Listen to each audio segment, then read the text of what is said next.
On verra ça tout à l'heure en radio sur Viva et sur la Une en télé. Avec Gilles Banneux ce matin, avec Yasmine Lamis. Et Yasmine, justement, on part en vacances, en voyage avec vous. Pas mal de bons plans et puis quelques recommandations aussi, quelques petits rappels. Des petits bons plans, tout bêtes, mais qu'on oublie parfois.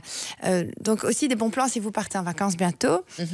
Souvent, on dit, ben voilà, vous avez réservé vos vacances et vous allez recevoir un petit email où quelqu'un va vous dire, ah, il faut contracter telle ou telle assurance voyage. Alors, contracter des assurances voyage supplémentaires, c'est bien, mais sachez que c'est pas toujours nécessaire. Alors, mes bons conseils, c'est d'abord d'aller voir dans ceux que vous avez déjà chez vous. Allez déjà d'abord voir dans l'assurance complémentaire de votre mutuelle. Donc, vous savez, depuis 2012, toutes les mutuelles belges ont été obligées de s'affilier aux assurances complémentaires. Donc, maintenant, tout le monde a cette assurance complémentaire. Eh bien, qu'est-ce qu'elle couvre? Elle couvre déjà pas mal de choses. Comme quoi, par exemple? Bien, elle couvre, par exemple, vous partez skier, donc en Europe, hein, c'est pour les vacances en Europe uniquement. Vous faites mal. J'espère que vous cassez pas la jambe ou quoi, mais bon, si jamais vous faites mal, au ski, par exemple, vous avez les premiers secours, bien souvent, le transport. Vous avez aussi tout ce qui est frais médicaux, frais hôpitaux, et bien souvent aussi le rapatriement. Voilà. Alors, je vais pas vous dire, j'essaie d'utiliser les conditions générales, on ne le fait jamais. Vous prenez votre téléphone, vous contactez votre mutuelle où il y a toujours un courtier, quelqu'un qui peut vous répondre. Et en 2 minutes, il vous aura dit, voilà, c'est couvert pour ça et ça. Donc parce ça, que déjà sur les pistes, ils ont tendance à nous vendre l'assurance. Oui, exactement. Vous partez au ski, vous partez ailleurs, on dit, il faut contracter ça, 50 € par-ci, 30 € par-là. Donc c'est toujours intéressant d'aller voir et d'aller vérifier. Alors, un autre conseil, c'est commander votre petite carte européenne. Vérifiez si vous l'avez, la petite carte européenne d'assurance maladie.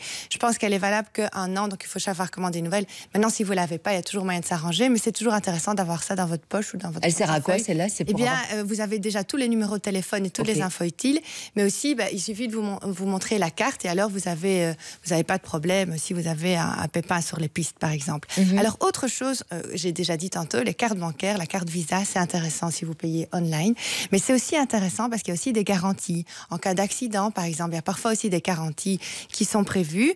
Mais évidemment, la condition, c'est de payer avec votre carte de crédit. Si vous n'avez pas payé votre voyage, vous avez fait un virement, vous n'aurez pas la protection. Ce n'est pas juste l'avoir dans le portefeuille, il faut l'utiliser. Il faut l'utiliser. Donc, payer le voyage, non seulement ça peut vous couvrir vous, mais ça couvre parfois aussi d'autres personnes, des personnes qui vivent sous votre toit. Donc, allez vérifier. Et comme je dis, il y a souvent un numéro de téléphone, vous pouvez contacter. Vous n'êtes pas obligé de lire de A à Z de tout ce qui est écrit en tout petit en bas de la feuille. Un petit résumé par téléphone, ça le fait. Téléphone, ça le fait. Et alors, autre chose aussi, c'est vos assurances que vous avez déjà chez vous. L'assurance habitation, par exemple, l'assurance familiale, elle couvre tout ce qui est RC, responsabilité civile. Est-ce que vous savez ce que c'est, la responsabilité civile? C'est par exemple si mon fils casse la vitre du voisin. Donc, c'est tous les dommages qui sont causés au tiers. Donc, il y a un accident, il casse la vitre ou alors il blesse quelqu'un, ou vous blessez quelqu'un. Et bien là, il y a une couverture qui est souvent prévue aussi pour en Belgique ou à l'étranger, qui vous couvre vous, mais aussi les membres de votre famille, toutes les personnes qui habitent sous votre toit. Donc voilà un bon conseil. Si vous partez en voiture, allez voir aussi dans votre RC voiture. Il y a aussi parfois des couvertures qui sont intéressantes. On va pas se mentir, Yasmine, à la veille des vacances, on a autre chose à faire. Non, les valises, surtout si on part en famille. Genre, on va pas passer 20 000 coups de fil. Non, mais il faut le noter aussi, à mon avis. Honnêtement, j'ai fait le test. J'ai téléphoné à ma mutuelle. J'étais en voiture. En 2 minutes, il m'a dit, voilà, il y a Non, mais à l'arrêt sur le côté, Yasmine. J'étais en Bluetooth. À l'arrêt sur le côté. En Bluetooth, on peut. On va avoir des petits soucis. Non, en Bluetooth. Mais donc, en 2 minutes, on peut vous dire et vous indiquer, vous n'êtes pas obligé d'aller lire. Alors, maintenant, votre voyage ne s'est pas déroulé comme prévu. Par exemple, vous partez, je vous l'espère pas, mais la chambre d'hôtel ne correspond pas tout à fait à ce que vous avez espéré ou le vol est retardé, etc. Vous avez des petits problèmes. Alors, il y a quelques étapes à suivre. Vous avez ici quelques étapes à suivre qui vont vous aider pour régler votre problème. Alors, première chose, c'est rassembler les preuves. Essayez de rassembler le plus de documents utiles. Et les photos, des photos de tout ce qui ne va pas, etc. Ça, c'est facile. Alors, essayez d'abord de régler le problème de commun accord. Toujours essayer de régler, c'est la première chose, comme dans un litige ou une dispute, de régler directement avec la compagnie aérienne ou avec l'agence de voyage.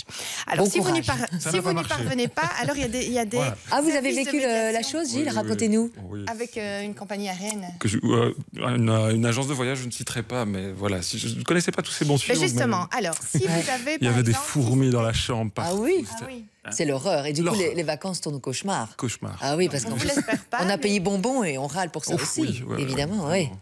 Alors, si l'agence de voyage était belge, vous avez la commission litige voyage qui est tout à droite ici, qui pourra toujours vous informer et vous aider. Alors, si par contre vous avez été sur un site de plateforme européen, ce qui arrive à Britel, par exemple, vous avez commandé une maison, ou Trivago, enfin, il y a plein de sites ou de prestataires européens. Tout ce qui est européen ou agence de voyage européenne, eh bien, c'est tout ce qui est Centre européen des consommateurs. Donc là, ce site est très intéressant. Vous avez aussi vous pouvez téléphoner, etc., des numéros de téléphone. Et alors, par contre, si vous avez réservé vous-même, vous avez le service de médiation pour le consommateur, qui est toujours intéressant aussi si vous avez été sur un site belge, par exemple. Et alors, tout à gauche, le SPF Mobilité, c'est pour tout ce qui concerne les retards d'avion, avions annulés, overbooking, ce qui arrive souvent aussi. Voilà pour les bons plans, le bon rappel. Vous le savez maintenant, Gilles, et vous à la maison aussi, vous pouvez agir quand ça ne se passe pas très bien. Et d'abord, on profite des mauvaises vacances, et puis quand on rentre, on met tout en place. Et oui, passer de bonnes vacances, effectivement.